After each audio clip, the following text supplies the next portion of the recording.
By the time you hear this, I might be gone. Let me tell you how it happened. I am Leo Vance, and this is 96.7 FM, broadcasting from a basement in Austin, Texas. It's 3:14 a.m. on a Tuesday, and the air outside smells like copper and wet pavement, though it hasn't rained in weeks. My signal is holding on by a thread, powered by a small wind charger on the roof that only kicks in when the gusts hit 20 miles an hour. It's the only thing left. The city lights went out 3 days ago, and the silence is so heavy you can almost hear it.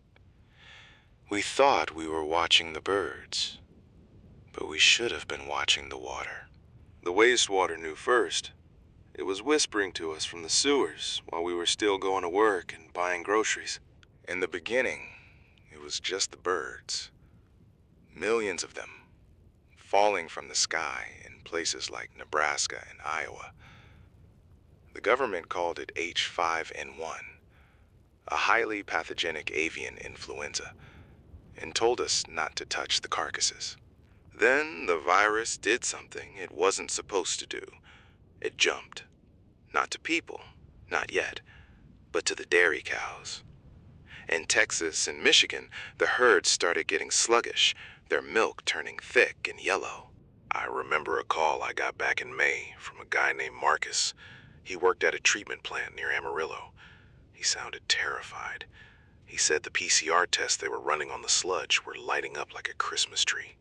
Marcus told me they found H5N1 fragments in the sewage of cities where no birds were even sick. It was a ghost in the system, moving through the pipes before it ever hit the hospitals. Wastewater monitoring can detect these things weeks before a single person walks into an ER with a cough. But back then, we were looking for the wrong symptoms. We were looking for the flu. There was a case in Texas, a farm worker. His only symptom was pink eye, conjunctivitis. That's it. While the world looked for a fever, the virus was hiding in plain sight, masquerading as a simple irritation. The CDC's National Wastewater Surveillance System was already in place because of the last big one. They had the infrastructure, they had the sensors, they just didn't expect the numbers to climb this fast. By midsummer, the wastewater scan dashboard was showing red across the map. Stanford and Emory researchers were seeing H5 levels spike in sewer sheds from coast to coast.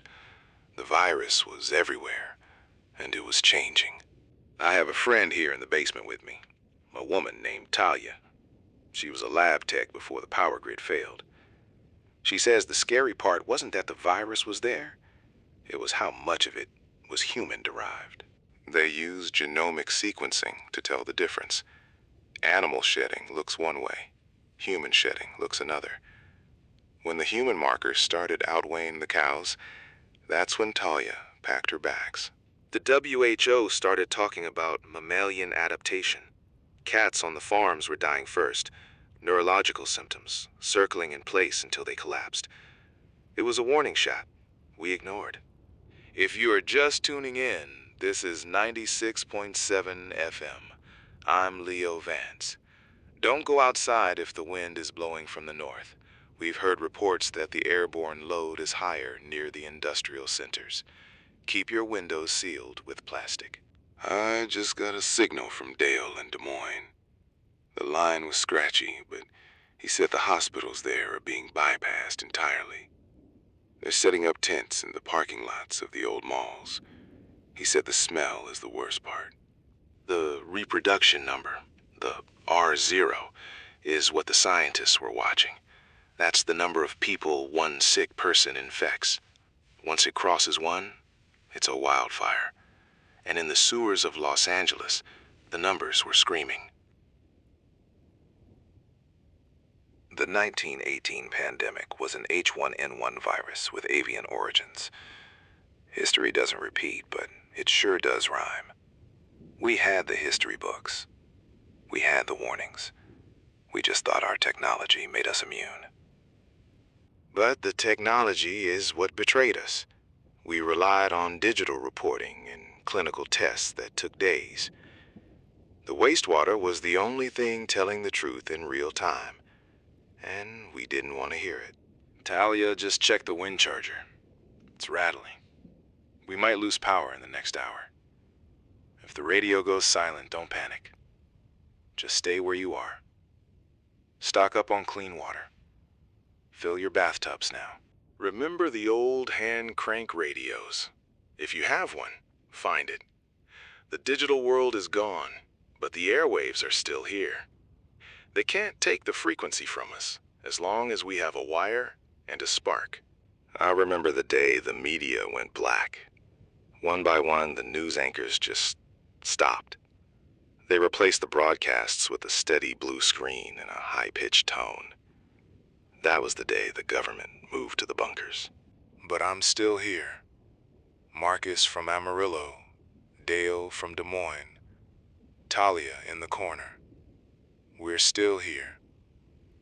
We are the last frequency. And as long as there's a breath in our lungs, we will tell you the truth. The wind just picked up, and I can hear the charger on the roof screaming. Otis just called in from a basement in Omaha. He said the National Guard pulled out of the city center 4 hours ago. They didn't leave a message, didn't leave a guard. Just empty Humvees, and the sound of the wind through the broken glass of the Nebraska Medical Center. Otis told me he saw the first signs in the local drainage basins. The water turned a strange, milky color before the sirens even started. We know now that the H5N1 fragments were showing up in the wastewater scan data weeks before the first person in Omaha started coughing. The sewers were the early warning system we chose to ignore. Talia is checking the batteries again. She's not looking at me, which means the charge is dropping faster than we thought. I'm thinking about that case in Texas, the one where the guy just had red eyes. Conjunctivitis. That was it. No fever, no cough. Just a man with bloodshot eyes who was carrying the end of the world inside him. If you're seeing people with red eyes, stay back. Don't wait for them to start wheezing. The virus is smarter than our screening protocols. It hides in the milk, it hides in the cats, and it hides in the drainage of our cities. I just got a text from Curtis in Denver. He says the birds have stopped landing on the wires. Curtis said the silence in Denver's heavy. He's near the South Platte River. He watched the city's wastewater technicians walk off the job 3 days ago. Without them, the digital PCR machines that sequence the viral load are just expensive paperweights. The data has gone dark. We're flying blind now, navigating by the sound of the calls. Wait, I'm getting another line. It's Warren in Seattle. Warren, you're on 96.7. He's saying the docks are completely silent. No cranes moving, no ships coming in. He's reporting that the local poultry farms were hit first, but now the stray cats in the harbor are dying off. The virus is jumping species right in front of him. The jump to mammals, cows, cats, now us. It's what the WHO warned about. They called it a highly pathogenic threat for a reason. It's not just a bird problem anymore. It's a biological shift. Warren just lost his connection. There was a loud bang on his end, like a transformer blowing, and then just that hollow hiss of dead air. If you're in Seattle, stay away from the waterfront. Warren's last words were about the smell of the tide. It's not the salt anymore. It's something sweeter, heavier.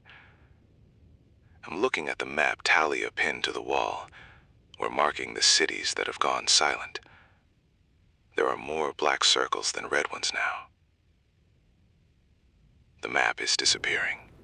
I'm thinking about the dairy farms in Michigan, the fragments they found in the milk supply months ago. We were told the pasteurization would hold. We were told the risk to the general public was low, but the wastewater didn't lie. While the officials were typing up press releases, the sewage in Lansing was already loaded with H5 markers. Dale is back on the other line. He's in Des Moines, hiding in a crawl space. He says he can hear the drones overhead. Not the police ones, the big, heavy ones. They're spraying something over the residential blocks.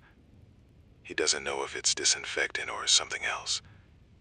He's breathing through a wet rag. His voice is shaking. Don't go outside if you hear the drones. We've seen this in the early reports from the Texas outbreaks. The containment measures are getting desperate because the clinical testing failed us. By the time a person shows up at a clinic, they've already spent a week shedding virus into the local pipes. The system was always behind the curve. I have an insider on the line. Someone who worked for the National Wastewater Surveillance System. He won't give his name, just calls himself the plumber. He says the data from 3 weeks ago showed a mutation in the spike protein. A mutation that looked exactly like the one that allowed H5N1 to sweep the globe in 1918. The plumber says the government saw the mutation and panicked. They didn't tell the public because they didn't have enough Tamiflu to go around. They decided to prioritize the essential personnel in the bunkers. The rest of us, we were just data points in a sewer pipe. That's why the news went quiet. They were buying time for themselves. Talia just pointed at the window. The sky over the ridge is turning a bruised purple color. It's not a sunset. There's a fire somewhere toward the city, but there's no smoke, just that glow. Marcus from Amarillo is calling again. He says the cattle are all gone. Not dead, just gone. The fields are empty. Marcus says the emptiness is louder than the noise was. He's walking toward the local water treatment plant. He wants to see if anyone is still there. I told him to stay away, but he said he'd rather know the truth than sit in the dark. Marcus, if you can hear me, turn back. The treatment plants are high-risk zones. The risk isn't just the air. It's the concentration. These plants collect everything from thousands of homes. If the virus is human to human, those facilities are the most dangerous places on Earth. They are the concentrated essence of a sick city. Marcus? Marcus, answer me. The line just went to a high-pitched whine. He's gone. I'm losing people. I'm losing the voices that keep me company. It's just me, Talia, and the wind charger now. The wind is dying down, which means the signal will start to drift. If you lose me, scan the lower frequencies. We'll try to boost the gain if we can find another battery in the basement. We're using an old lead-acid battery from a tractor now. It's leaking a little, but it's holding a charge. It's funny. All the high-tech sequencing and digital dashboards failed. And here we are, staying on the air with tractor parts and copper wire.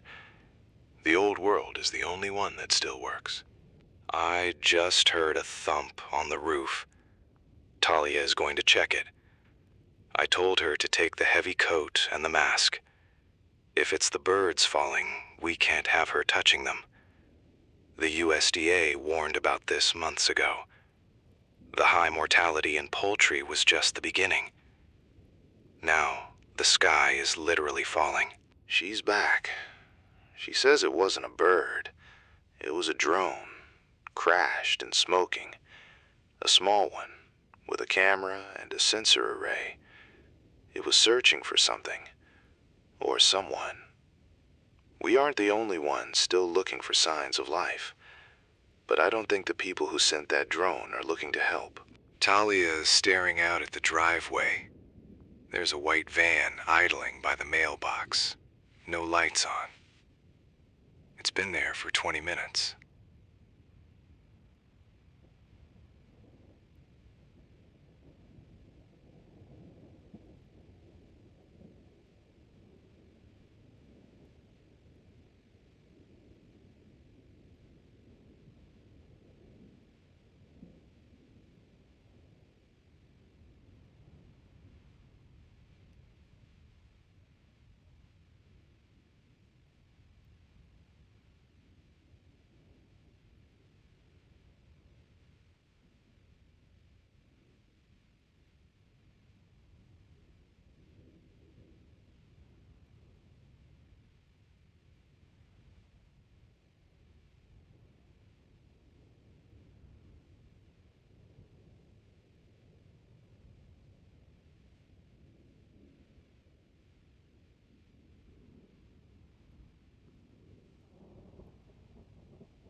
The phone line just bust. It's a caller from Des Moines. He says his name is Elias. He's a former tech at a municipal waste plant. Elias, you're on the air. He says the digital PCR results coming out of Iowa weren't just showing H5 fragments. They were showing a specific genomic shift in the hemagglutinin protein, a shift that makes it stick to human lung receptors. Elias says the data was being scrubbed from the public dashboards before the NWSSS could even verify it. He saw the spikes in the raw data on a Tuesday, and by Wednesday, his access codes were revoked. He's hiding in a basement now because he thinks they're tracking the MAC addresses of anyone who saw the unredacted files. The line is crackling. Elias, stay with me. He's gone. Just static. If what Elias said is true, the surveillance system didn't just fail, it was silenced. The Wastewater Scan Initiative was supposed to be the transparent layer. But even Stanford and Emory can't report what the government classifies as a national security threat.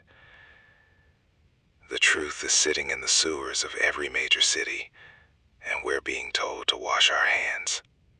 Talia says the van is moving. It's crawling up the gravel. I have a heavy wrench under the desk, but I don't think a wrench does much against whatever is coming. I'm thinking about those cats in Texas. The way the virus just scrambled their brains. Neurological symptoms. If it's in the water supply now, we aren't just looking at a flu. We're looking at a total system collapse. I'm getting a signal from a woman named June in Chicago. She's at a rest stop on I-90. She says the National Guard has set up a perimeter around the O'Hare terminals, but they aren't letting anyone out. They're testing people's eyes. If you have any redness, any sign of conjunctivitis, they're moving you into the cold zone. June says the cold zone is just a series of refrigerated trailers. The cold zone. What a sanitized name for a morgue. The CDC's own reports mention that Texas case where the only symptom was the eyes. It makes it so easy to hide. You don't even have to cough. You just look like you didn't get enough sleep. Then, 3 days later, your lungs turn to liquid. June says she's leaving her car and heading into the woods. I can hear the wind picking up. The charger on the roof is spinning faster now, the needle on the voltmeter jumping into the green. It's a small mercy. It means I can keep talking. But the wind is bringing the smell of wood smoke from the valley. People are starting to burn things, probably trying to stay warm. Or maybe they think the fire will kill the air. There's a new report coming through on the shortwave. They're saying the R0, the reproduction number, has climbed past 3 in the urban centers. That's higher than the 1918 strain. For every one person who gets it, they give it to 3 more. In a city like New York or Philly, that's an explosion. It's not a wave anymore. It's a wall of fire. The van stopped at the end of the porch. Talia is holding the door handle. She's not breathing. I'm still here, still talking. If they come in, they're going to find a man at a microphone and a woman who just wanted to grow a garden. We aren't threats, but in a pandemic, the only thing more dangerous than the virus is someone who knows how it's spreading. Wait.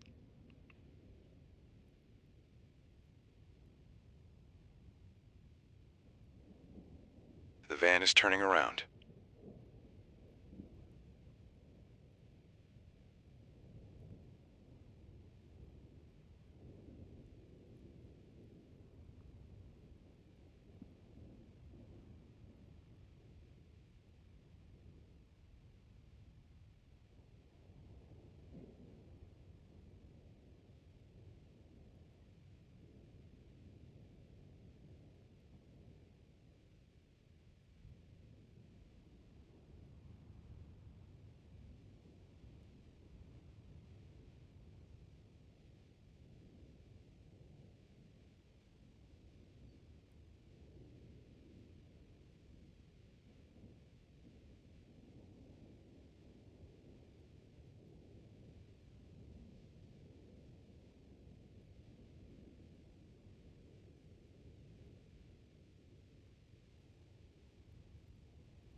have another caller. Otis from St. Louis. He's a driver for a medical supply company. Otis, what are you seeing? He says he was told to divert a shipment of ventilators from the civilian hospitals to a regional staging area in the Ozarks. He says the hospitals are being left with nothing but oxygen tanks and prayers. The triage has already happened. We just weren't invited. Otis says he saw the manifests. The equipment isn't just for the flu. It's for secondary infections. The H5N1 virus is stripping the immune system so fast that common bacteria are finishing the job. It's a 1-2 punch. The wastewater knew. The genomic sequencing showed the markers for immune evasion weeks ago, according to the Stat News reports. They knew the vaccines wouldn't catch this clade. The irony of the digital age is that we built the most sophisticated surveillance system in history, the NWSS, and we used it to watch our own extinction in high definition. We could see the viral load increasing in the sewers of Michigan and Texas, and we just watched the line go up. We treated the data like a weather report instead of a countdown.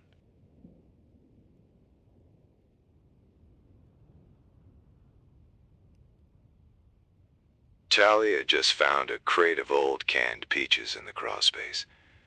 It feels like winning the lottery. We're going to eat tonight. It's the small things that keep you sane when the world is ending.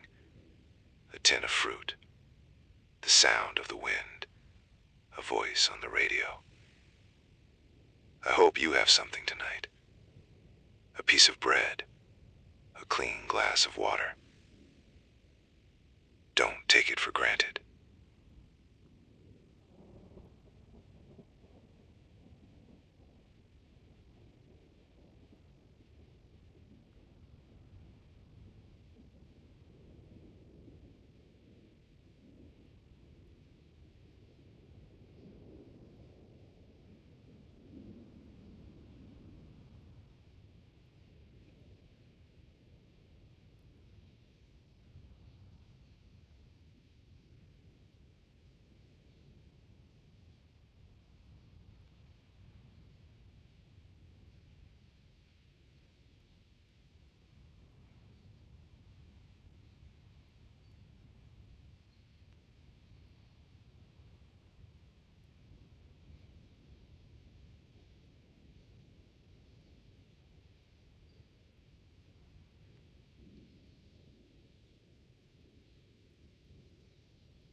The radio is picking up a signal from a military band. It's an automated loop playing over and over. Remain in your homes. Do not consume unpasteurized dairy. Await further instructions. They're still talking about the milk? The USDA was worried about the cattle months ago, but that ship has sailed. The virus isn't in the cows anymore. It's in us. I'm hearing from a guy named Curtis in Denver. He's at a high altitude watching the city lights flicker out. He says the wastewater treatment plants there have stopped functioning because the staff didn't show up. When the pumps stop, the waste backs up. And when it backs up, the virus finds new ways into the streets. The infrastructure is becoming a delivery system. Curtis says the smell is the worst part. It's the smell of a city that has stopped breathing. He's heading higher into the mountains. I told him to watch out for the birds. Even at 10,000 feet, the HPAI, the highly pathogenic strain, is carried by the raptors and the scavengers. There is no high ground left, not for us, and not for the animals. I just checked the battery. It's getting warm. I might have to take us off the air for a few minutes to let it cool down. I don't want to leave you, but if this battery blows, that's the end of the broadcast. Stay on this frequency. I'll be back as soon as the lead plates stop humming. Don't go anywhere. The silence is only temporary.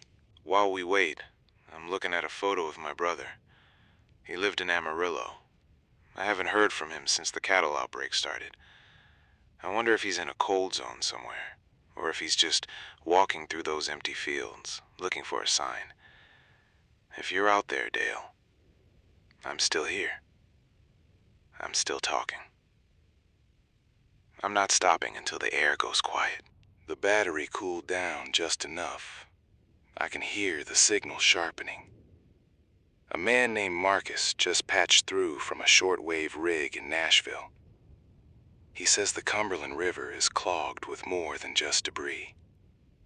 The local water treatment facilities were overwhelmed by a storm surge, and now the raw effluent is spilling back into the streets. He's seeing it with his own eyes. The very thing the CDC's National Wastewater Surveillance System was designed to track is now physically surrounding his home. Marcus didn't sound scared. He sounded hollow. He told me he saw a group of people trying to clear a storm drain without any protective gear. They don't realize that every splash is a gamble with a virus that the WHO warned could jump from mammals to humans with terrifying efficiency. They think it's just a flood. They don't know the water is carrying a genetic code that's been looking for a host like them for decades. The line to Nashville went dead with a sharp pop. I'm looking at the monitors here, and the regional power grid is showing massive fluctuations across the Tennessee Valley. It's the domino effect. When the workers at the plants get sick, the maintenance stops. When the maintenance stops, the pumps fail. When the pumps fail, the waste rises. It's a closed loop of collapse that no one at the NWSS could have modeled for the real world. Talia is sitting in the corner, cleaning an old kerosene lamp. She hasn't said a word in 3 hours. She's just focusing on the glass, rubbing away the soot. It's her ritual. We all have one now. Mine is talking to you. If I stop talking, I have to listen to the silence outside. And the silence is where the fear lives. It's 3 a.m. The wind is picking up, and the charger on the roof is spinning like a turbine. I just got a frantic message from a woman named Elena in Des Moines. She says the local hospitals have stopped admitting anyone who isn't already experiencing respiratory failure. They're overwhelmed. She mentioned that her neighbor's cat died yesterday after eating a bird in the yard. It's exactly what the reports from the dairy outbreaks predicted. Mammal-to-mammal transmission through the local food chain. The virus is moving through our pets now. Elena asked me if the water is safe to drink if she boils it. I told her I'm not a doctor, but the researchers at Stanford and Emory who run Wastewater Scan have been finding viral fragments in almost every sewer shed they monitor. If the treatment plants are failing, boiling might kill the virus, but it won't fix the chemicals or the heavy metals. We're reverting to a pre-industrial struggle for basic survival in the middle of a high-tech plague. The wind charger just let out a scream. I think a bearing is going. If that thing seizes up, I'm down to whatever juice is left in the backup cells. I'm looking out the window at the skyline. There's a fire burning somewhere in the North District. No sirens, just a steady orange glow against the clouds. It's beautiful in a terrible way. Like the world is finally admitting it's tired of us. A caller from Phoenix named Warren says the heat is making everything worse. The smell of the backed up sewers in the desert sun is unbearable. He says people are starting to move toward the outskirts, looking for air that doesn't taste like decay. But where do you go when every major city in the country is reporting the same H5 markers in their wastewater? You can't outrun a map that's already been colored red. Warren told me he saw a military convoy heading toward the border, but they weren't stopping for anyone. They were in full mop gear, gas masks, suits, the works. It tells you everything you need to know about what they think is in the air. The official word was always that it was waterborne or through direct contact, but those suits suggest they're worried about something much more mobile, something the genomic sequencing hinted at weeks ago. I'm thinking about the 1918 pandemic again. Back then, they didn't have digital PCR or genomic sequencing. They just had bodies and questions. We had all the answers in real time on a public dashboard, and we still couldn't stop it. We tracked our own demise like a stock market crash. The data was perfect. Our response was human. And humans are slow and stubborn and prone to believing the lie that it can't happen here. Talia just handed me a cup of water. It's lukewarm and tastes like iron, but I drank it. She's staring at the radio now, listening to the static between my words. She asked me if I think anyone is actually listening. I told her it doesn't matter. We're talking to the future now. We're leaving a record of how the lights went out, even if it's just a digital ghost on a dying frequency. It's proof we were here. A new report just blinked onto my tablet, the last bit of data before the local node went down. It's from a lab in Michigan. They found that the H5N1 fragments in the local dairy runoff are starting to show the same mutations found in the human cases in Texas. The bridge between species hasn't just been crossed, it's been paved. The virus is comfortable now. It's found a home in the most common mammals on the planet. I can hear something outside. It sounds like a drone, but it's too low, too heavy. Maybe it's a surveillance craft checking the sewers. They're still looking for data, even when there's no one left to read the reports. The machines are outliving the mission. I'm going to keep the mic open.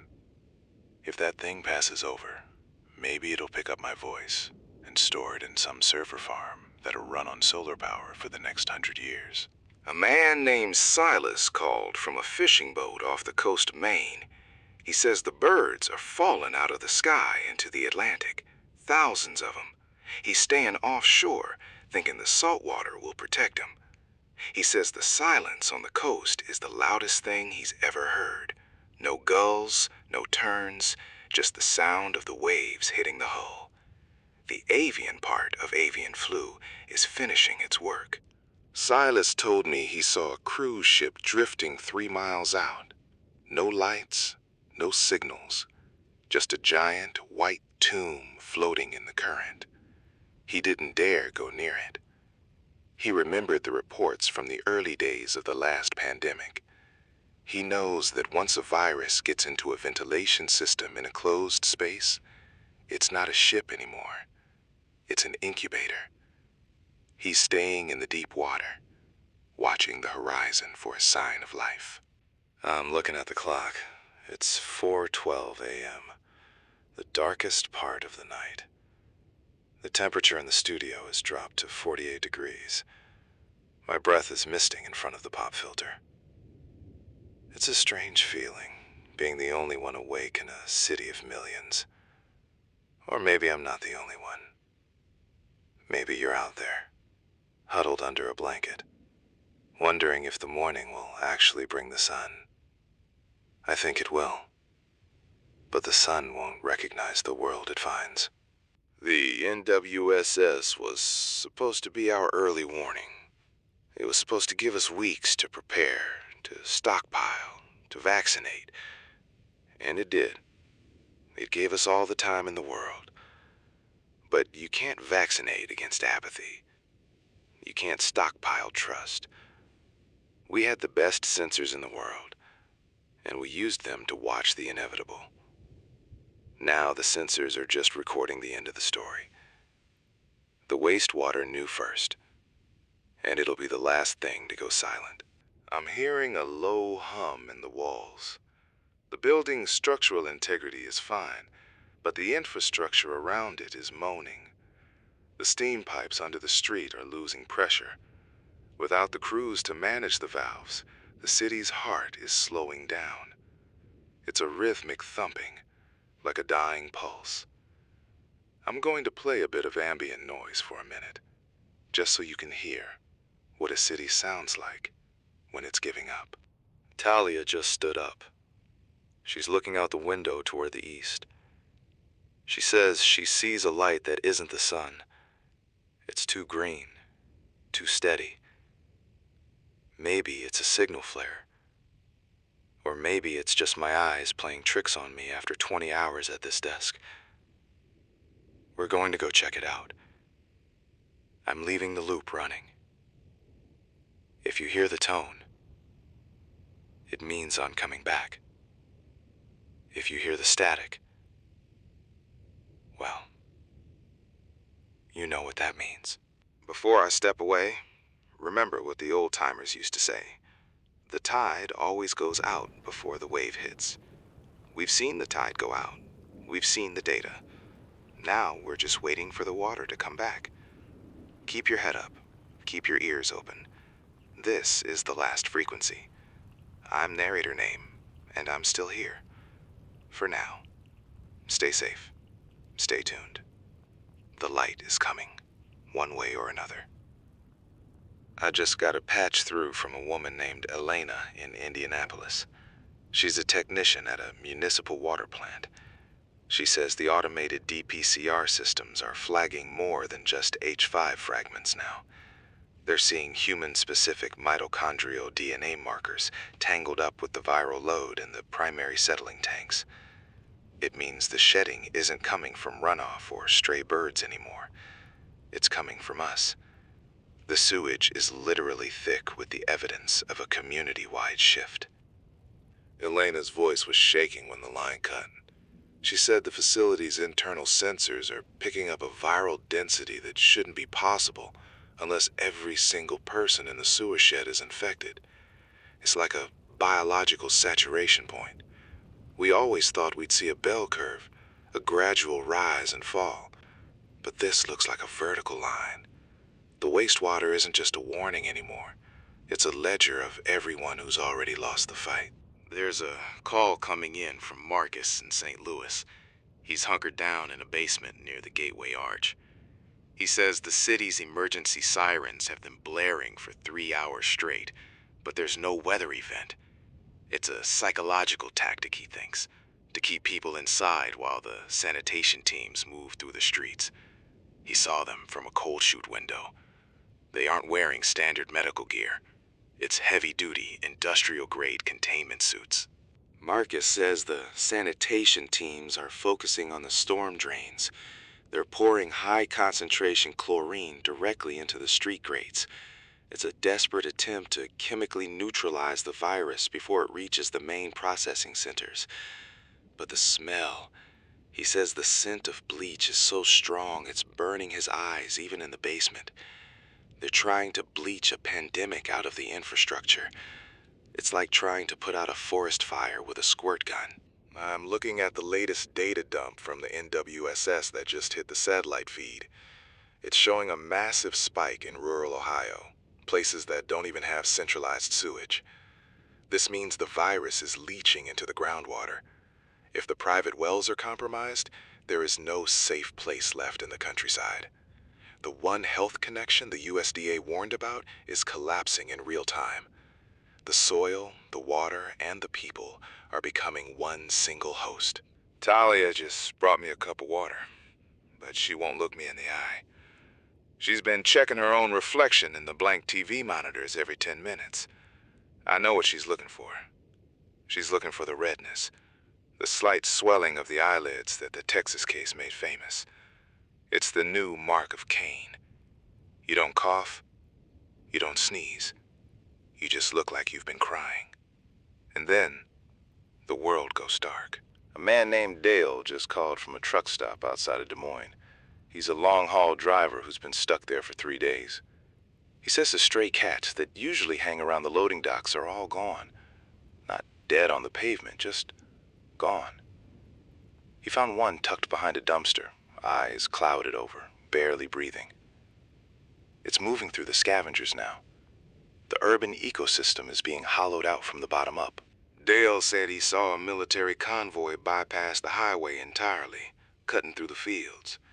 They're avoiding the main arteries, probably to stay away from the stalled traffic and the potential for ambushes. They're heading toward the regional CDC hubs with what looks like refrigerated containers.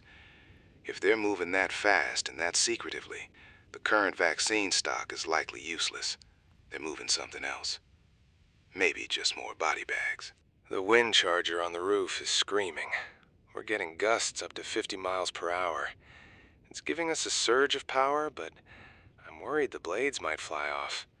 If that happens, we're down to the internal batteries, and those won't last until dawn. I'm turning down the studio lights to save every watt. It's just me and the glowing green bars of the audio mixer now. A small island of light in a very big, very cold building. I've got a shortwave signal coming in from a ham operator in Pittsburgh named Curtis. He says the city's water pressure has completely failed. People are trying to draw water from the Monongahela River, but the National Guard has set up perimeters. They're calling the river a biohazard zone. If you can't drink the water and you can't leave the city, you're just a statistic waiting to happen. Curtis says the panic is starting to turn into a heavy, silent despair. Curtis mentioned something that chilled me. He said he saw a flock of crows landing on the roof of the Mercy Hospital. They didn't fly away when the sirens went off.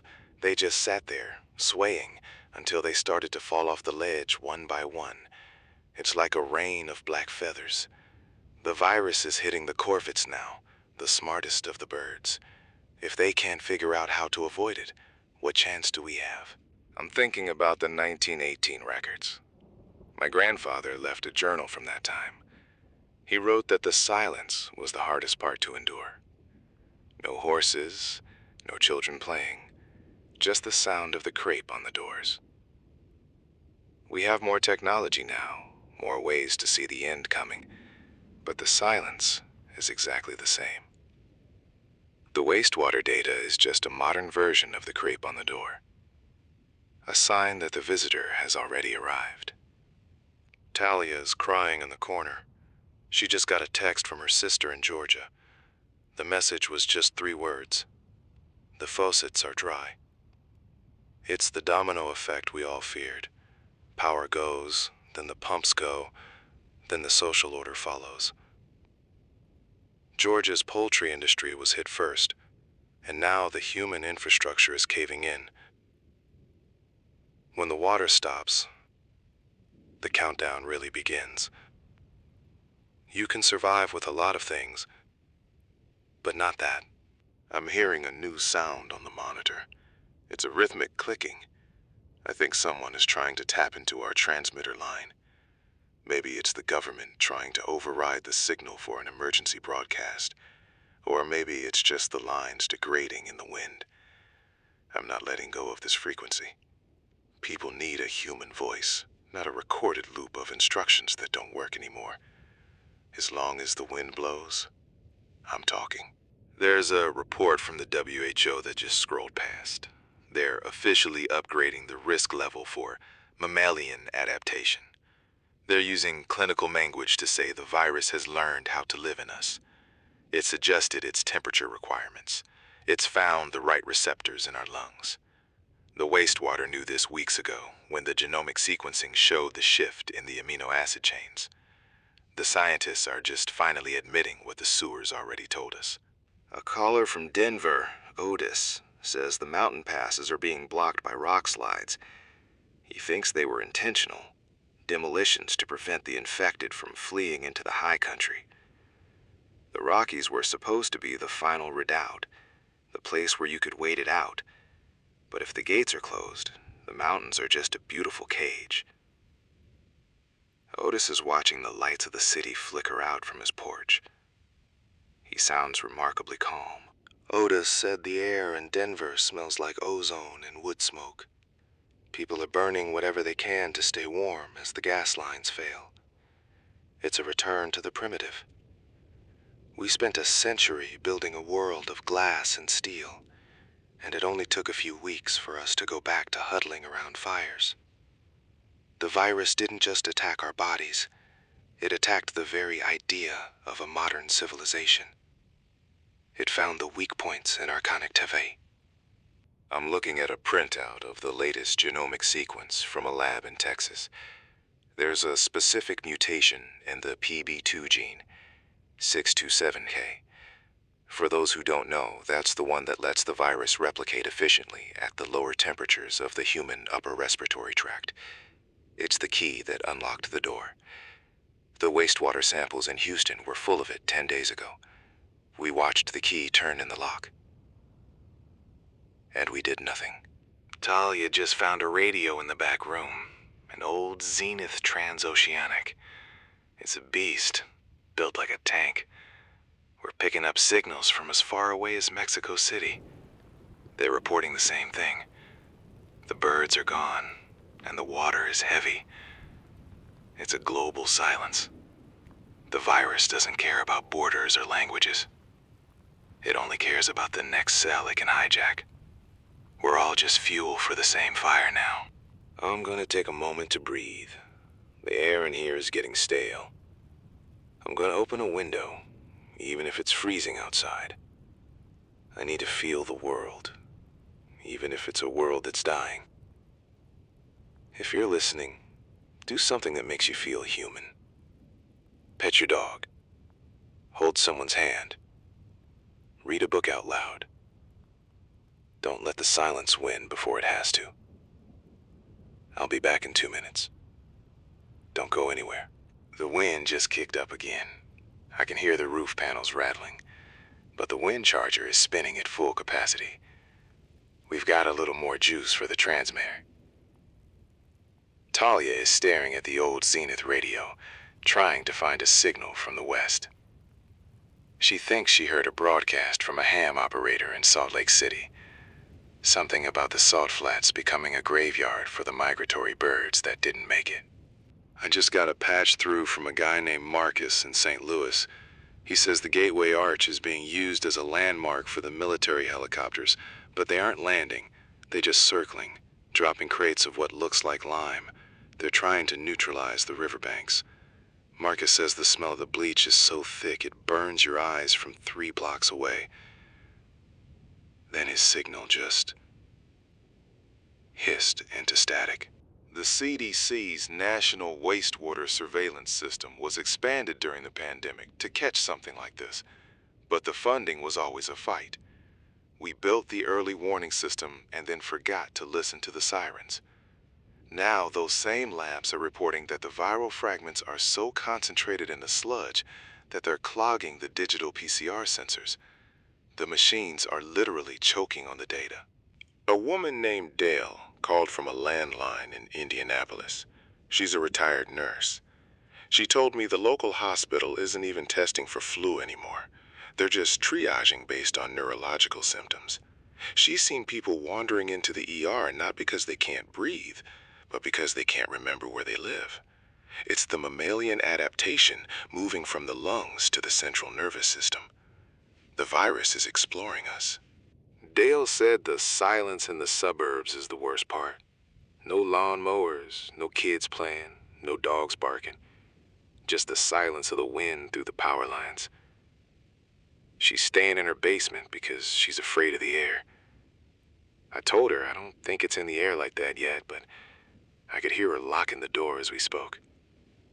Fear has a very specific sound on a phone line. I'm looking at a map of the Michigan dairy outbreaks. It's not just the cows anymore. The USDA has been tracking the jump to domestic cats on those farms. High mortality, they say. It's a polite way of saying the barn cats are dropping where they stand. If it's in the cats, it's in the houses. If it's in the houses, it's in the family. The barrier between us and the wild is gone. The digital PCR testing in Texas was the first to really differentiate the animal shedding from the human load. They found that the human-derived fragments were concentrated in the high-density residential zones, not the industrial areas. It was a map of a ghost. The virus was moving through the apartment complexes and the dorms, while the officials were still looking at the stockyards. We were looking the wrong way.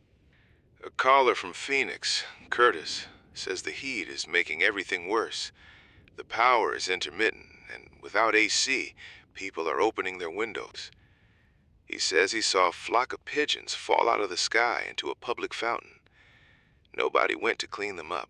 They're just floating there, and the heat is cooking whatever is left in them. He sounded like he was crying, but it might have just been the heat in his voice. Talia just pointed out something on the monitor. The signal from the local water treatment plant has gone flatline. That means the automated sensors are down. We're flying blind now. Without that wastewater data, we're back to the dark ages of epidemiology, waiting for people to show up at the morgue to know where the front line is. The early warning system just went dark. I remember reading about the 1918 pandemic. They didn't have wastewater surveillance then. They just had the Blue Death and the sound of the carts in the street. We thought we were smarter because we could sequence a genome in an afternoon. But knowledge isn't the same thing as a cure. Knowing exactly how you're dying doesn't make the dying any easier. It just makes the wait more agonizing. The wind is gusting to 50 miles per hour now. The charger on the roof is screaming. It's a high-pitched whine that vibrates through the floorboards. Talia is holding her ears. It feels like the building itself is trying to tell us to leave. But where would we go? The roads are clogged with stalled cars and people who had the same idea 3 days too late. Well, he just got a message from a shortwave operator in Maine. He says the fishing fleets are tied up, the gulls are gone, and the water is quiet. He said he saw a whale breach and it looked wrong, labored. Even the giants of the deep aren't safe from the spillover. The ocean was supposed to be a buffer, a vast moat of salt water. But the virus found a way across. I'm thinking about the person in Texas who only had conjunctivitis. Pink eye. That's all it was. They walked around for days thinking it was just an allergy, shedding millions of viral particles into the sewers with every wash of their face. One person, one red eye, and 1,000 infections. The virus doesn't need to kill you to win. It just needs you to keep moving for a little while. A man named Warren called from a truck stop outside of Atlanta. He's been hauling fuel, but he's out of hours and out of gas. He says the state troopers are gone. He's watching people siphon fuel from the parked rigs. He's got a shotgun in his lap, and he told me he's not looking for trouble, but he's not moving his truck either. He's just waiting for the end of the world in a Peterbilt. Warren mentioned that the crickets have stopped chirping. He's in the deep south, and the night should be loud with him, but it's silent. It's a heavy, unnatural silence that sits on your chest. When the insects go quiet, you know the ecosystem is falling apart. The food chain is snapping link by link, and we're sitting at the top, wondering why the chair is shaking. I can hear the transmitter hum changing pitch. The voltage is dropping. I might have to cut some of the studio lights to keep the signal going. It's getting dark in here, but that's okay. I don't need to see the dials to know we're still on the air. I can feel the heat coming off the tubes. It's the only warm thing in this room right now. There's a report from a lab in California. They're seeing a new mutation in the neuraminidase protein. It's a shift that might make the current antivirals useless. We spent years stockpiling drugs for the last war, and the virus just changed its uniform. It's always one step ahead, dancing through the mutations while we're still trying to print the last report. Talia found a stash of canned peaches in the break room. We're sharing them now. The syrup is cloyingly sweet, but it's the best thing I've ever tasted. It's a reminder that there's still beauty in the mundane. A tin can, some sugar, and a moment of peace. If this is the last meal, I'll take it. We're sitting here in the dark, eating peaches and listening to the wind. I'm going to try to reach the relay station in Nashville.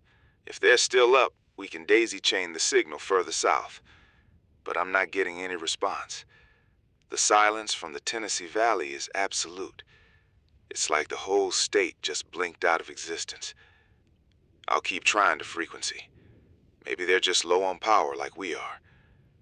Maybe they're just tired of talking. If you're still listening, stay where you are.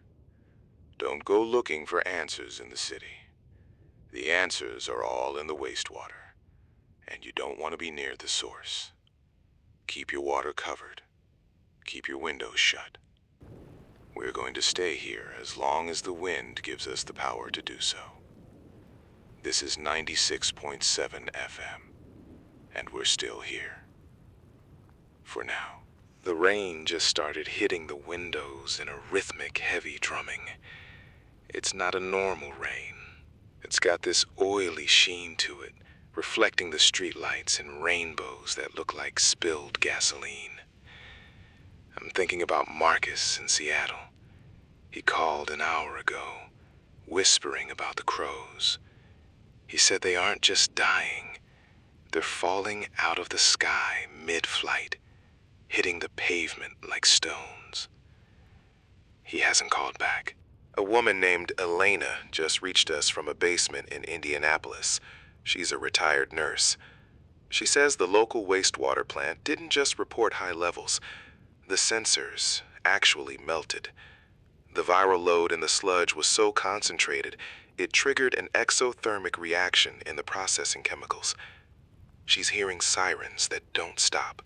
A long, continuous wail that's becoming the new background noise of the Midwest. The USDA is reporting that the virus has moved into the swine population in North Carolina. That's the nightmare scenario we were told to watch for. Pigs are the perfect mixing vessels. If it picks up the right genes there, the mortality rate could stabilize at something truly horrific. I can see the lights across the valley flickering. The grid is struggling to handle the automated shutdowns at the processing plants. I'm looking at a photo Talia found on a dead forum. It's a group of people in St. Louis standing in a circle, holding hands around a storm drain. They weren't protesting. They were praying to the sewers. When the systems we built to keep us clean become the source of the plague, people start looking for gods in the pipes. It's a primitive response to a high-tech end. The wind charger on the roof is screaming. The gusts are hitting 60 miles per hour now. Every time the needle jumps, the studio monitors hum a little louder.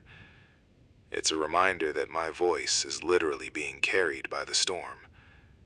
If the blades snap, the silence will be immediate. I'm holding on to the edge of the desk, waiting for the next surge. Dale called from a ham radio rig in rural Vermont. He's been tracking the local deer population. He says they're wandering into the middle of the roads, standing perfectly still, staring at nothing. They don't run when the cars come. They just wait. It's like the entire natural world has been given a command it doesn't know how to follow. A biological glitch in the software of the woods. The CDC's latest internal memo leaked. They're calling it environmental saturation. It means the virus is no longer just in the birds or the cows or the sewage. It's in the dust. It's in the very air we're breathing. Every time the wind kicks up the topsoil from the dry lake beds out west, it's carrying a billion tiny instructions on how to die. We're breathing the fallout of a biological collapse. I just lost the feed from Chicago. It didn't fade out. It just cut to a sharp, high-pitched tone. That usually means the transmitter was physically destroyed or the power was cut at the source. I'm thinking about the millions of people in those high-rises, looking down at the dark streets, wondering why the radio went quiet. I'm the only one left on this frequency now. Talia is sitting on the floor, sorting through a box of old cassette tapes. She found one labeled Summer 1998. She wants to play it, just to hear what the world sounded like before the silence. But I can't let her. We need every milliamp for the broadcast. We're hoarding the past like it's oxygen, afraid that if we use it up, there will be nothing left to remember. There's a report of a blue light phenomenon in the sewers of Philadelphia. Some kind of bioluminescent reaction from a mutated strain of bacteria interacting with the viral load. Imagine that. The tunnels beneath the city glowing with a ghostly, toxic light, while the people above huddle in the dark. A beautiful, glowing grave for a civilization that forgot where its waste went. Otis called from a tugboat in the Mississippi. He's anchored near Memphis. He says the river is full of dead catfish, thousands of them, floating belly up like white petals. The virus has jumped the species barrier into the water table itself. He's running out of bottled water and he's terrified to drop the bucket into the river. The very thing that built this country is now a poison vein. The signal is drifting. I can hear a ghost frequency bleeding in. Someone playing a loop of a child laughing over and over. It's probably a pirate station. Or maybe just a psychological warfare tactic to keep people on edge. It's working. My hands are shaking as I adjust the gain. We're losing our grip on reality. 1 decibel at a time. In the 1918 pandemic, they didn't have wastewater sensors. They had mass graves and silence. We have the data, we have the maps, and we have the genomic sequences. We watched it coming for weeks, a digital ghost in the machines, and we still couldn't stop it. Knowing exactly how you're going to fail doesn't make the failure any easier to swallow. It just makes it more insulting. The temperature in the studio is dropped to 40 degrees. The heating system is long gone. I'm wrapped in a heavy wool coat that smells like mothballs and wood smoke. It's funny how the things we thought were essential, high-speed internet, smart homes, climate control, vanished in a heartbeat. Now, a thick blanket is worth more than a share of tech stock. A man named Curtis called from a rooftop in New Orleans. He's watching the sunset, and he says the sky is a deep, bruised purple he's never seen before. He thinks it's the lack of planes. The atmosphere is settling, clearing out the contrails and the smog, revealing a world that looks alien because it's finally clean. Clean and empty. He's drinking a beer and waiting for the stars. The local hospital just went dark. I can see it from the window. The emergency generators must have run out of fuel. That's the final domino for this town. Without the hum of the hospital, the night feels twice as heavy. It was the last island of order in a sea of chaos. Now, it's just another shadow in the skyline. I'm hearing reports of sewer fires in Detroit. Methane buildup from the lack of water flow, ignited by God knows what. The streets are literally exploding from beneath. It's like the city is trying to purge itself, a violent fever dream of concrete and iron. If you're in the city, stay away from the manhole covers.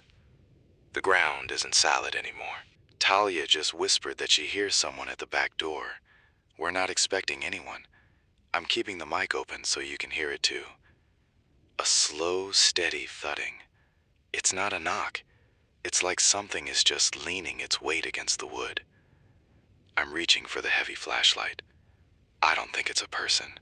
People don't move that quietly in the dark. The thudding stopped. There's just a scratching sound now, high up on the doorframe, like claws on old paint. I'm staying in the chair. The broadcast is the only thing that matters. If I get up, the signal might drop. I have to believe that as long as I'm talking, the world is still out there. As long as the frequency is live, we haven't lost yet. If you can hear this, know that you aren't alone. We're all just ghosts in the machine now, waiting for the battery to die. But ghosts can still scream. We can still tell the story of how it ended. so that if anyone ever finds these tapes, they'll know we didn't go quietly. We watched the wastewater, we saw the truth, and we stayed on the air until the very last spark. The scratching on the studio door has stopped, but now there's a new sound. It's a low hum coming from the street, like 1,000 refrigerators running at once. I looked out the window, and the pavement is covered in starlings. They aren't flying. They're just huddling. Thousands of them, vibrating in the cold. It's like the earth itself is shivering. I've never seen birds act like this. They've stopped being afraid of us. I just got a patch through from a woman named Hattie in Mobile, Alabama. She's at a water treatment plant. She says the digital PCR sensors aren't just clogging anymore, they're melting. The sheer volume of viral RNA in the influent is triggering some kind of chemical baseline shift. She told me the water coming into the plant looks like gray milk. Then the line went to static. Hattie, if you can still hear me, get away from the open tanks. We have to talk about the One Health reports the USDA was filing before the grid went soft. They were seeing a total collapse of the scavenger hierarchy. First the barn cats went, then the coyotes. Now the vultures are falling out of the trees in the Ozarks. When the things that eat the dead start dying, the cycle of decay stops. The woods are becoming silent, filled with things that won't rot. A caller named Silas from Kansas City says the emergency shelters are being moved into old limestone mines. They think the rock will provide a natural barrier against the aerosolized dust. He's standing at the entrance of a subtropolis facility, watching a line of school buses disappear into the earth. It's a hell of a thing, watching a city go underground just to breathe. He said the air down there smells like ancient, damp stone. The wind charger on the roof is screaming. The gust just hit 60 miles per hour, and the lights in here flared so bright I thought the bulbs would pop. It's a gift if a few more minutes of airtime, but it feels like a threat.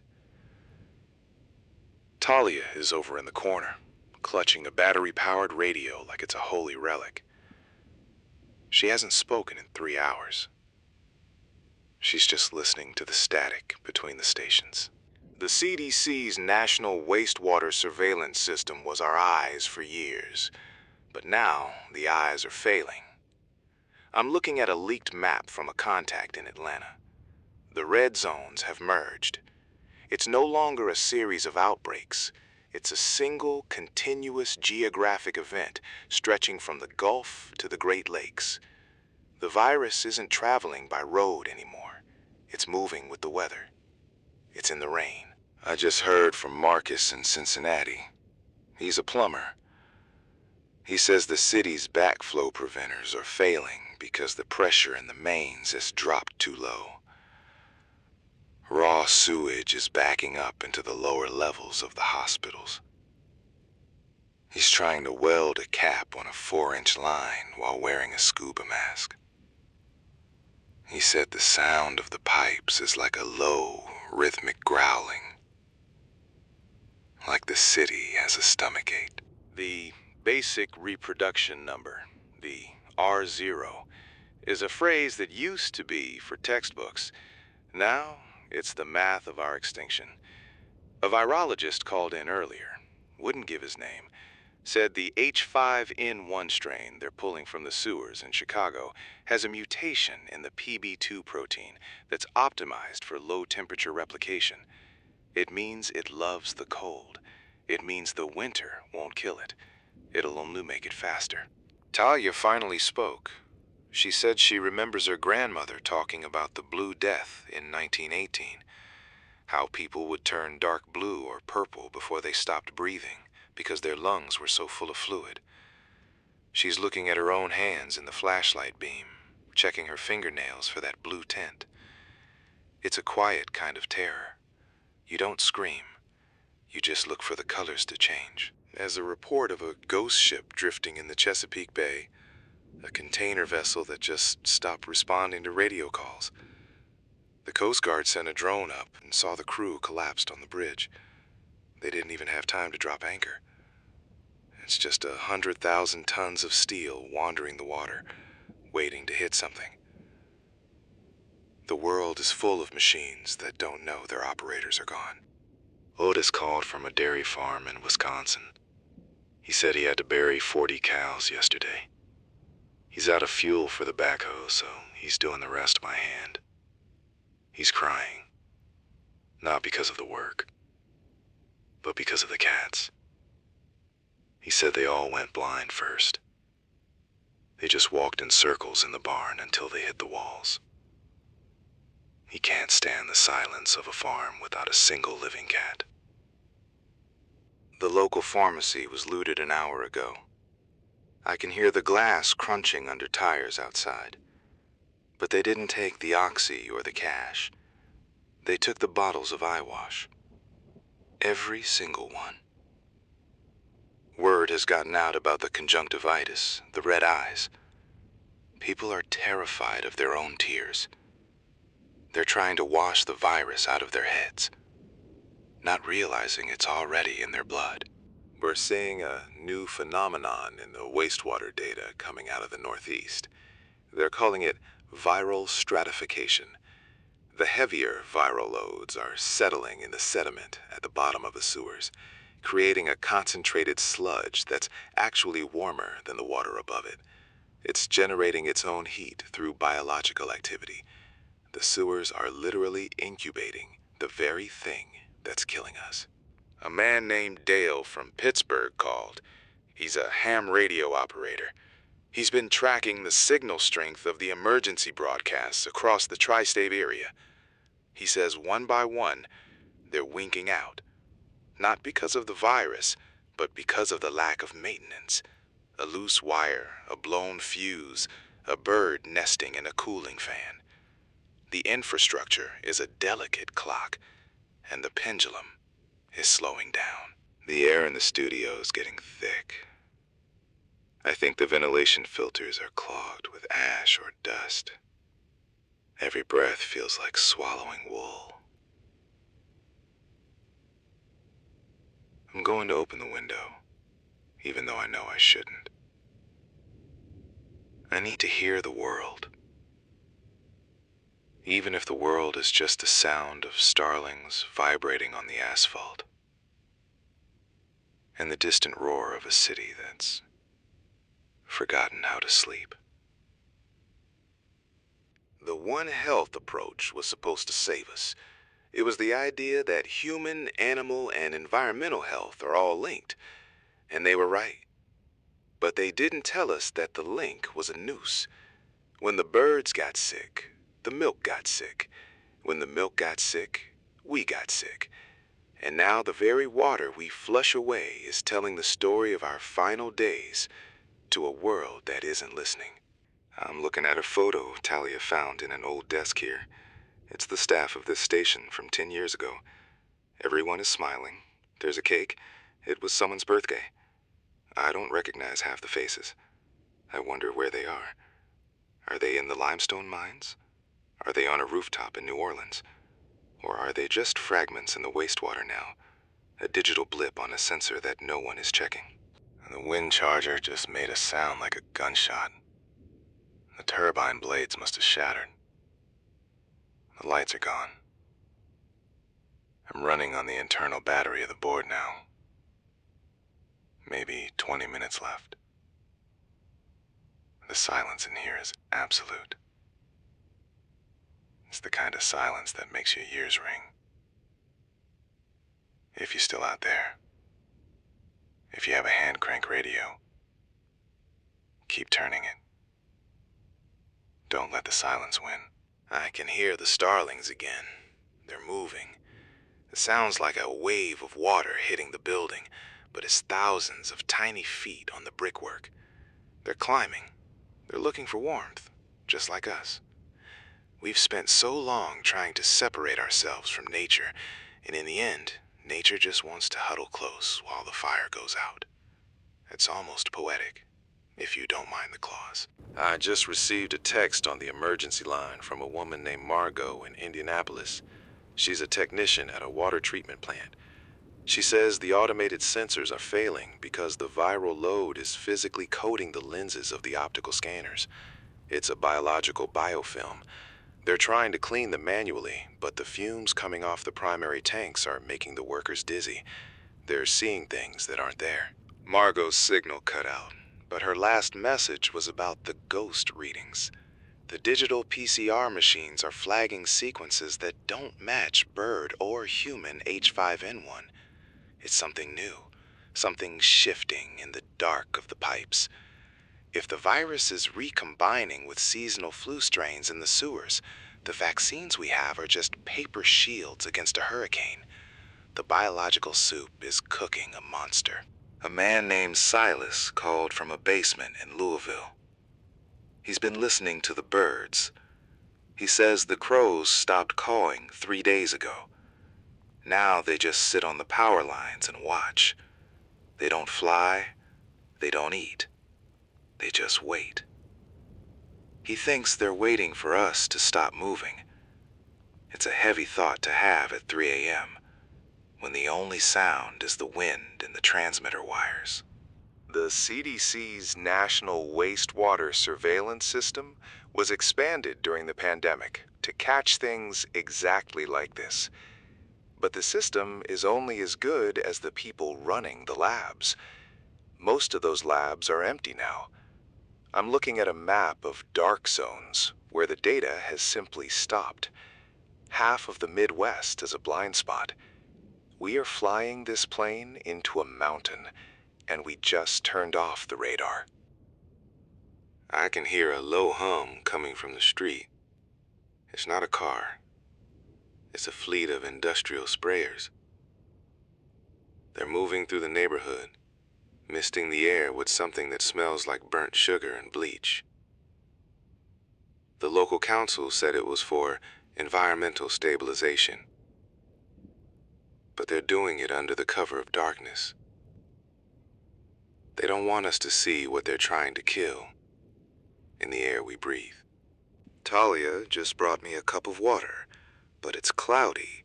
She says it's coming out of the tap that way. We have a filter, but how much can a piece of charcoal really do against a highly pathogenic avian influenza that survived a trip through a dairy cow and a municipal sewer? We're boiling it now on the camping stove.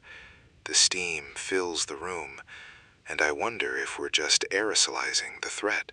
A caller from Des Moines, a retired vet named Miller, says he's seeing the H5N1 jump to the local coyote population.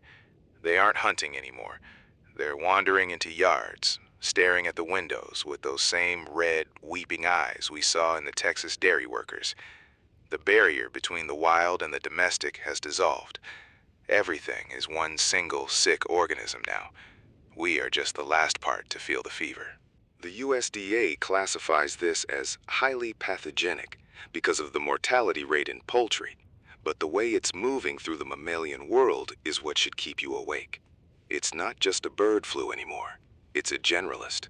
It's learned how to unlock the doors to our cells.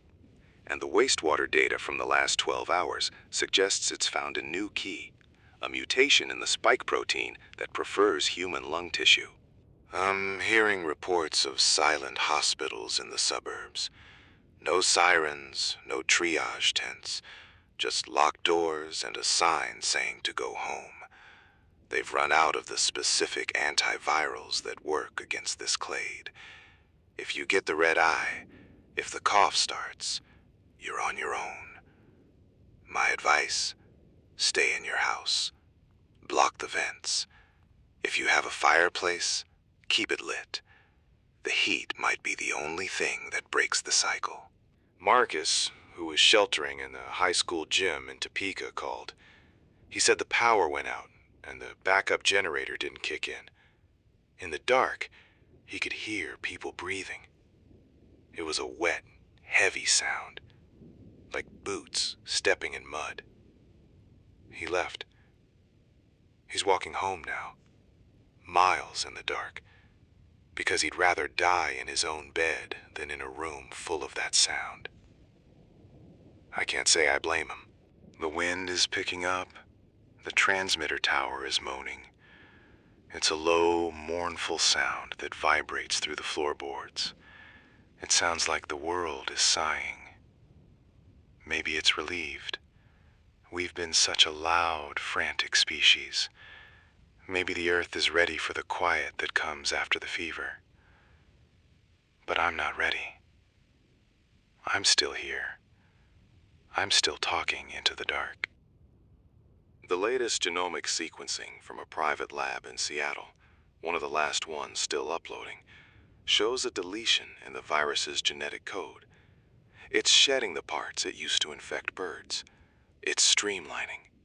It's becoming a pure human pathogen.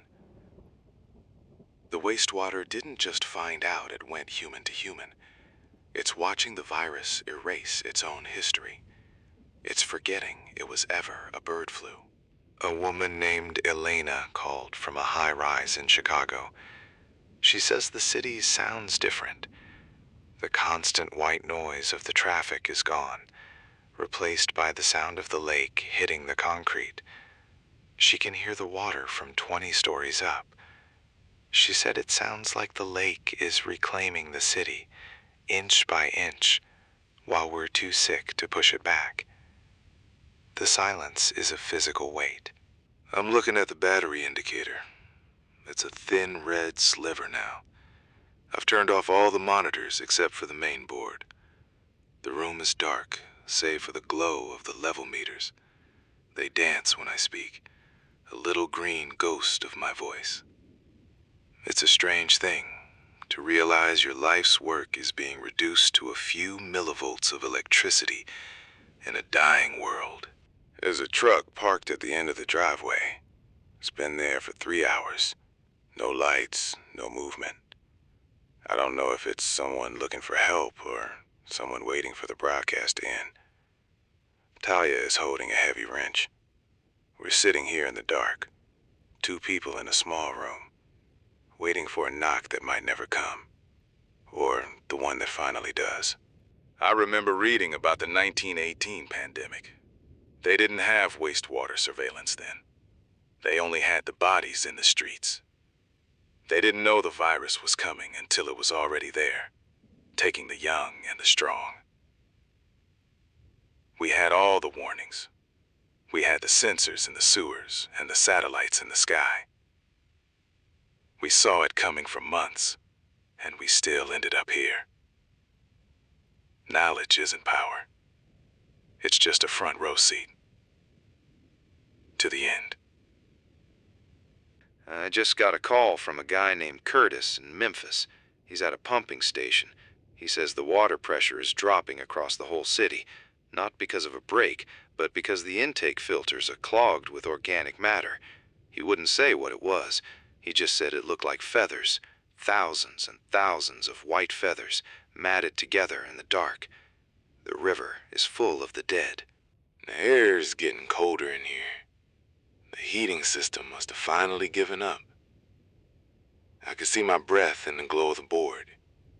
It looks like a little cloud, drifting away. I wonder if there's any virus in it. I wonder if I'm broadcasting more than just my voice. If you're listening, maybe step back from the speaker, just in case. I wouldn't want to be the one who brings it into your room. Talia is sleeping now, her head on the desk. She looks so peaceful.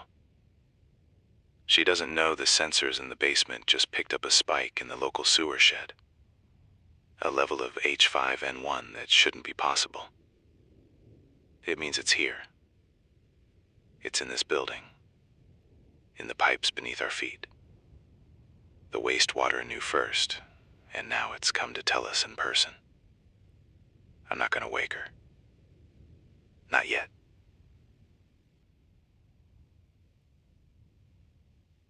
The battery's at 1%. This is it. If you're still listening, if you're still breathing, remember that we were here. We tried to track it.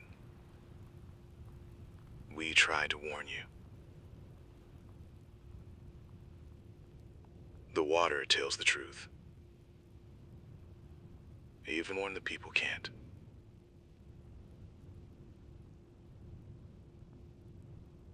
Keep your head up.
The silence from the east is moving west. Dale just called from a roadside diner near St. Louis. He said the sky isn't just dark, it's heavy. He watched a flock of geese simply drop from the air, hitting the pavement with the sound of wet sandbags. They didn't even flap their wings. He's staying in the walk-in freezer because he thinks the thick insulation might keep the air out. I didn't have the heart to tell him about the vents. We're seeing a new kind of failure in the telemetry. It's not just the sensors anymore. The WHO's latest emergency bulletin, before the site went dark, mentioned that the virus has been found in domestic cats far away from any dairy farms.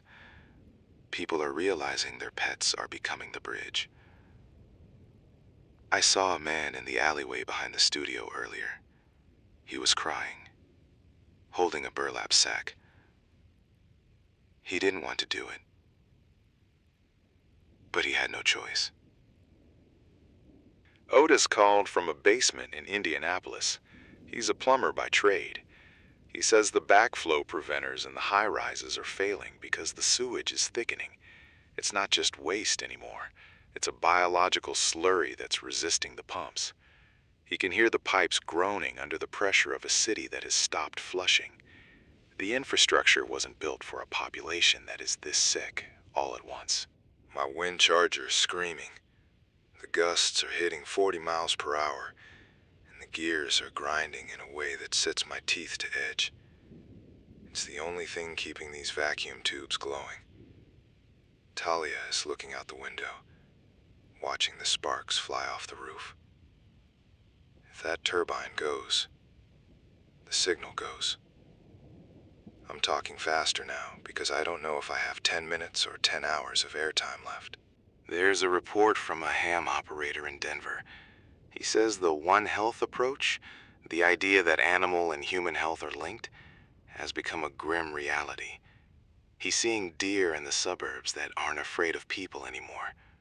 They just stand on the lawns, shivering, their eyes clouded over with the same pink film we saw in the Texas reports. The barrier between the woods and the living room has completely dissolved. The CDC's National Wastewater Surveillance System was expanded for a different crisis, but it became the only map we had for this one. Now that map is full of holes. Every time a city loses power, another node on the grid goes dark. It's like watching a constellation burn out, star by star. We're losing our eyes just as the monster is reaching the door. Without the data, we're just people in the dark, guessing at the wind. A woman named Marla called from a hospital in Louisville. She's a nurse, or she was. She says the triage tents outside are being abandoned because the staff is too thin to man them. They're moving the remaining patients into the gift shop in the lobby, anywhere with a solid roof. She said the sound of the coughing is like a rhythmic ocean, rising and falling. It's a sound you never forget once you've heard it. I just heard a loud thud from the roof. Talia went to check the ladder. I'm hoping it's just a branch, but there aren't many trees tall enough to hit this building. The wind is carrying more than just rain now. It's carrying the weight of a world that is breaking apart. I can feel the vibration in the floorboards. Something is shifting in the foundation. Or maybe it's just me. My hands won't stop shaking. In the 2024 Texas case, that first patient only had red eyes, just conjunctivitis. It seemed so small at the time, a little irritation, a bit of itchiness. We didn't realize it was the virus finding a new way in, bypassing the lungs to take the back door. Now everyone I see is wearing sunglasses, even at night. They're trying to hide the fact that they're already part of the count. Fear has a color, and it's blood red. Warren is back on the line from the outskirts of Detroit. He says the municipal incinerators are running 24 hours a day now. The smoke is thick and sweet, hanging low over the neighborhoods because there's no wind to blow it away. He said the birds have stopped singing entirely. It's just the hum of the fire and the sound of the trucks. He's leaving his house tonight. He doesn't know where he's going, just away from the smoke. The digital PCR sensors we relied on, the tech that could spot a single viral fragment in 1,000,000 gallons of water, they're failing because the concentration is too high. It's like trying to count raindrops in a hurricane. The machines are literally choking on the sheer volume of the virus. We spent billions on the finest ears in history, only for the world to scream so loud it broke the microphones. I'm looking at a photo Talia found in the break room. It's the station staff from last Christmas. 12 people. I know where 3 of them are. The rest?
A caller from Des Moines said the local animal shelters are empty, not because the pets were adopted, but because they were released.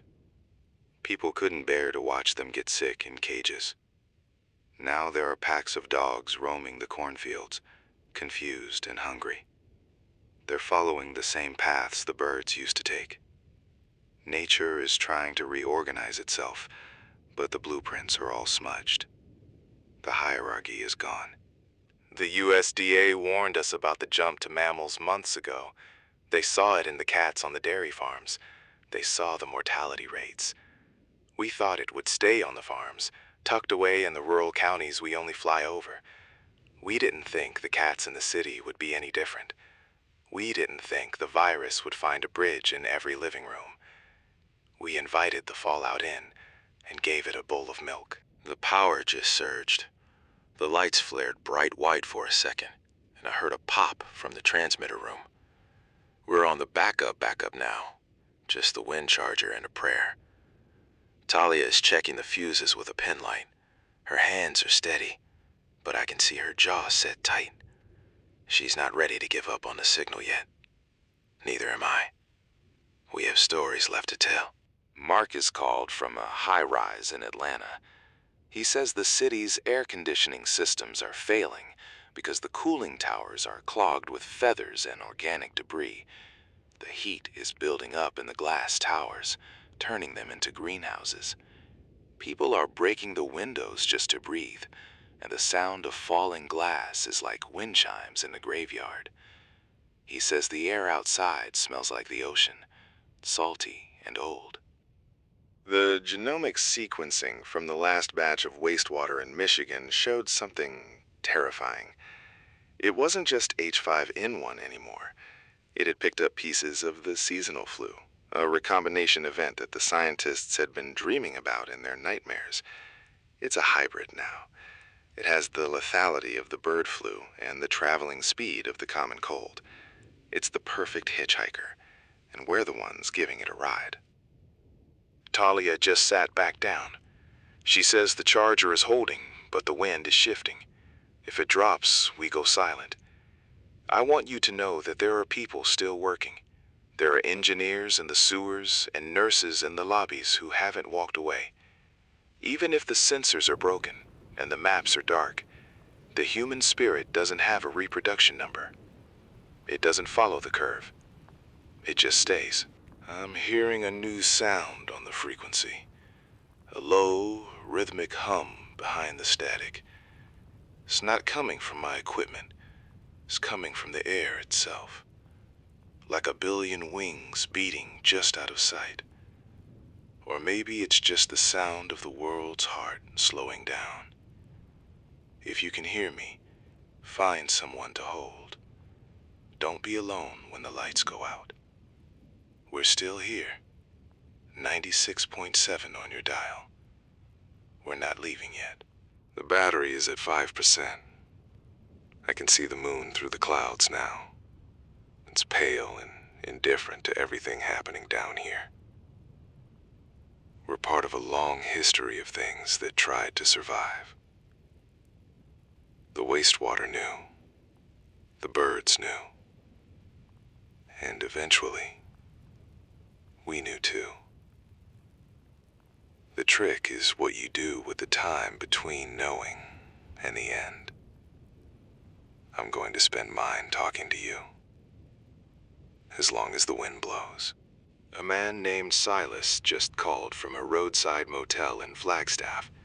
He says the high altitude isn't helping. He's watching the local elk population from his window, and they aren't grazing. They're standing in perfect circles, heads bowed, as if they're waiting for a command that hasn't come yet. Silas sounds calm, but it's the kind of calm that comes after you've already accepted the worst. He just wanted someone to know he stayed until the end. The CDC's NWSS dashboard just went completely dark for the western seaboard. It's not a glitch. When the data stops, it usually means the people responsible for uploading it have moved on to more immediate concerns, like survival. We're losing our eyes on the ground. Without those wastewater fragments to track, we're flying blind through a storm that doesn't have a shore. The silence on the map is louder than any siren. Talia found a stash of old paper maps in the basement. We're using a red marker to circle to cities that have gone quiet. It looks like a rash spreading across the country. She doesn't say much anymore, just keeps her head down and listens to the hum of the wind charger. Every time the wind drops, her hand freezes over the map. We're both holding our breath, waiting for the static to take us. A woman named Elena called from a suburb in Phoenix. She says the swimming pools are the problem now. With the municipal water pressure failing, the stagnant water is attracting every bird for 50 miles. The surfaces are covered in a thick, oily film, and the smell of decay is drifting over the privacy fences. It's a luxury turned into a petri dish. She's barricaded in her kitchen with a wet cloth over her face. I can hear the emergency sirens from the valley now. They've been wailing for 3 hours without a break. It's an automated system, likely triggered by the drop in water pressure or the loss of the main power grid. There's nobody left to turn them off. It's the sound of a city screaming in its sleep, a mechanical ghost that doesn't know the heart has already stopped beating. The WHO recently updated their risk assessment, noting that the virus is demonstrating an unprecedented ability to jump between diverse mammalian species. It's not just cows and cats anymore. It's moving through the scavengers, the predators, and the pets. Every jump is another roll of the genetic dice, and the house always wins eventually. We're just the last species to realize the game was rigged from the start. Marcus, the guy from the Atlanta high-rise, called back. He says the birds have stopped hitting the windows. Instead, they're just sitting on the ledges, watching the people inside. Thousands of them, perfectly still, like gargoyles made of feathers and bone. He says it feels like a jury is waiting to deliver a verdict. He stopped looking out the window. He's just sitting in the dark, listening to them breathe. The wind is picking up, and the charger's screaming. It's a high-pitched whine that vibrates through the floorboards.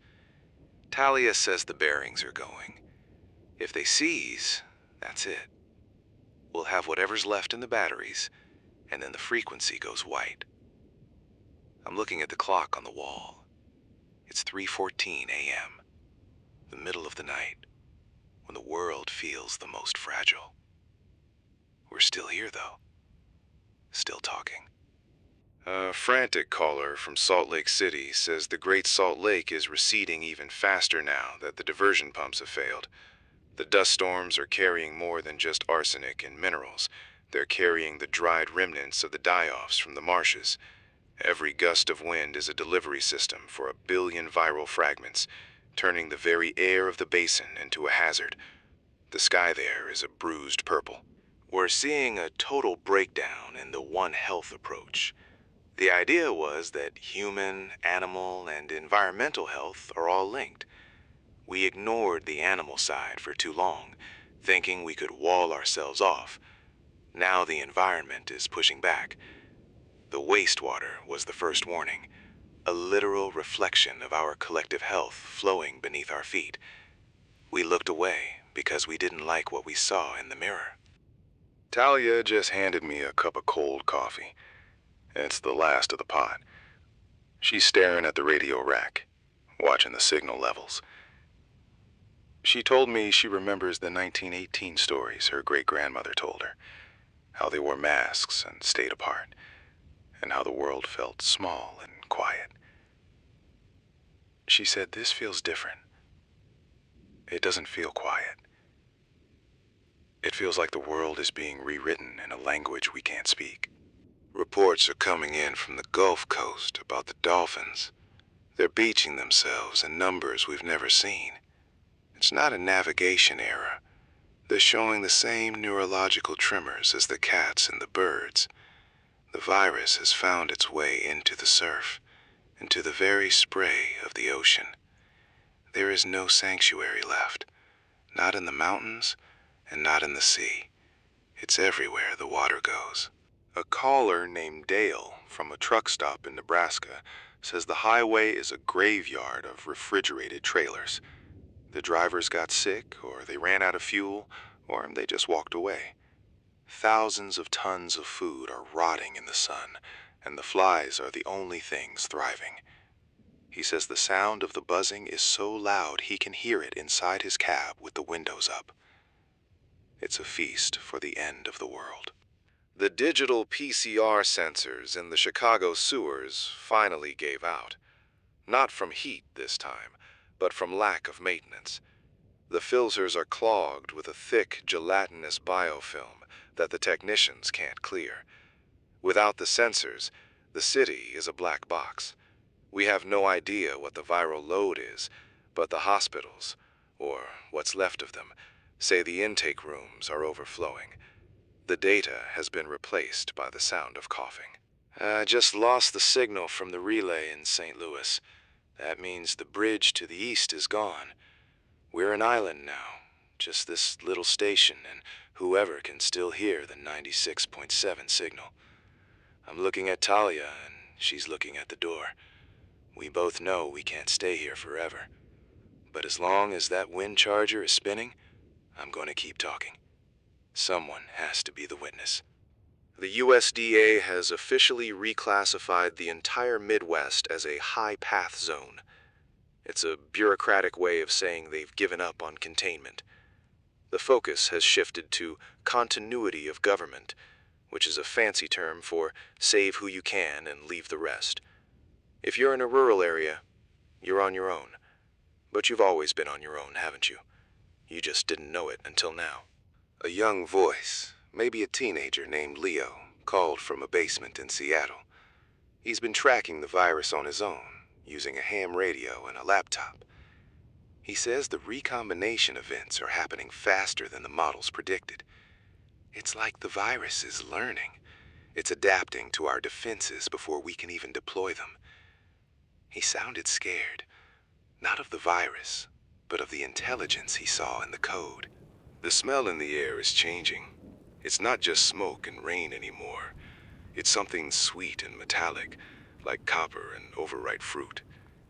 It's the smell of a system in total collapse. The natural world is reclaiming the spaces we built, and it's doing it with a fever.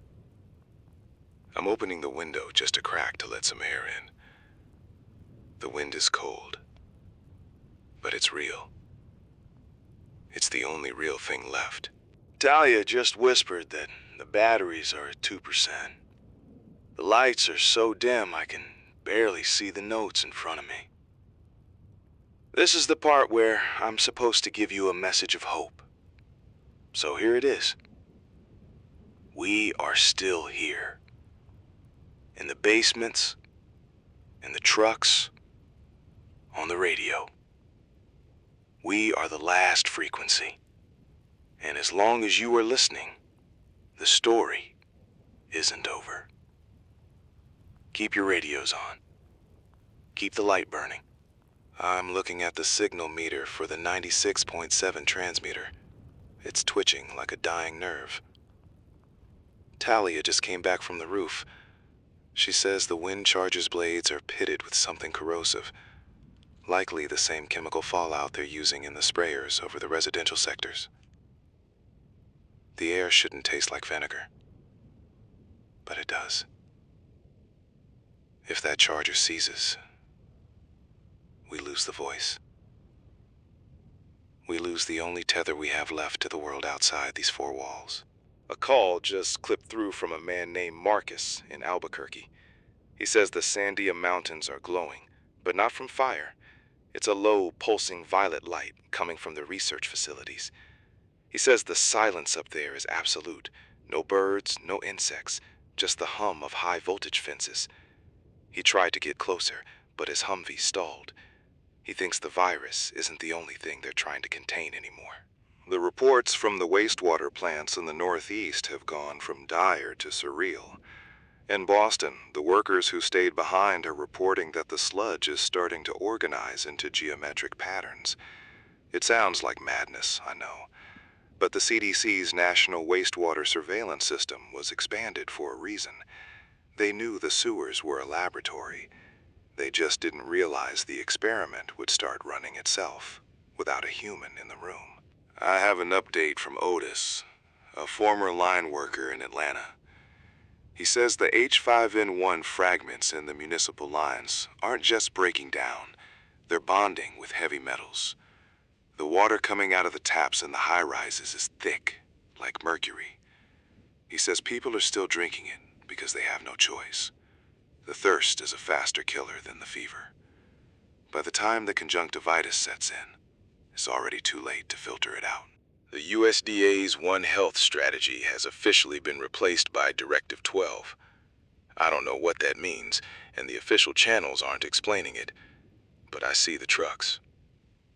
They're no longer carrying vaccines or medical supplies. They're carrying lime. Tons and tons of industrial lime.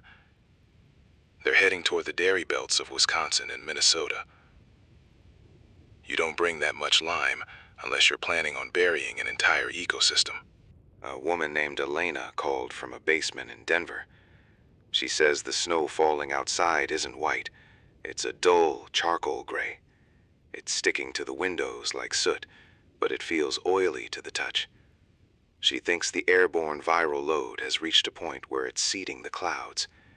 If the weather itself has become a vector, there's no basement deep enough to hide from the sky. Talia is sitting in the corner, cleaning a small hand-crank radio. She hasn't spoken in 3 hours. I think the scale of the silence is finally hitting her. It's one thing to hear about a city going dark. It's another to realize you haven't heard a car engine or a siren in 3 days. The world is becoming a very big, very empty place. The only thing filling it is this frequency. The latest genomic sequencing from the Texas border shows the virus has dropped its last avian marker. It's fully human now. It doesn't need the cows or the birds anymore. It's found a home in us. The WHO reports are calling it a total adaptation event. In plain English, the bridge has been burned behind us. We are the new reservoir. Every breath we take in a crowded room is a roll of the dice. A man named Curtis called from a fishing boat off the coast of Maine. He says the water is boiling with dead seabirds for miles. He can't even move his boat without the propeller getting fouled in feathers and bone. He says the gulls aren't even screaming anymore. They're just falling out of the air like stones. The Atlantic is turning into a mass grave, and the tide is bringing it all toward the shore. The power grid in the Pacific Northwest is beginning to oscillate. It's not a fuel shortage. It's a lack of bodies to balance the load. The automated systems are trying to compensate, but they weren't designed for a world where the demand drops by 80% in a week. If the grid goes, the wastewater pumps stop. And if the pumps stop, the cities will drown in their own sickness within 48 hours. I'm looking at a map of the dark zones where the sensors have failed. It's almost the entire East Coast now. From DC to New York, the map is just a black void. No data, no reports, no life signs. It's like the cradle of the country has just been erased. I want to believe people are still there, huddled around radios like this one. But the silence from the monitors is louder than any scream. A caller named Dale from that truck stop in Nebraska is back. He says the flies have started to die off too. That's the detail that chilled me. Even the scavengers can't survive the feast. He's sitting in his cab watching a hawk spiral down from the sky, dead before it even hit the pavement. When the things that eat the dead start dying, you know the ground itself has become toxic. The wind charger just made a screaming sound. Metal on metal. Talia's heading back up with a can of WD-40 and a prayer. If she doesn't come back in 10 minutes, I'm going after her. The air out there is thick enough to chew, but I can't let her be alone in the dark. The station is our life support, but it's becoming a cage. We're running out of room to breathe. The latest bulletin from the WHO is just a single sentence. The window for containment has closed. It's the most honest thing they've said in months. They're no longer talking about vaccines or social distancing. They're talking about civilizational endurance. That's a fancy way of asking who is going to be left to bury the billions. I'm looking at the clock. It's 3:14 a.m. We're still here. For now. If you can hear this, you are the resistance. Not against a government or an army, but against the silence. Keep your water covered. Stay away from the low-lying areas where the sewer gas settles. And for God's sake, keep talking to each other. Don't let the isolation be what kills you. I'll be back on the air at 0600, as long as the wind keeps blowing. This is 96.7 FM. Still standing.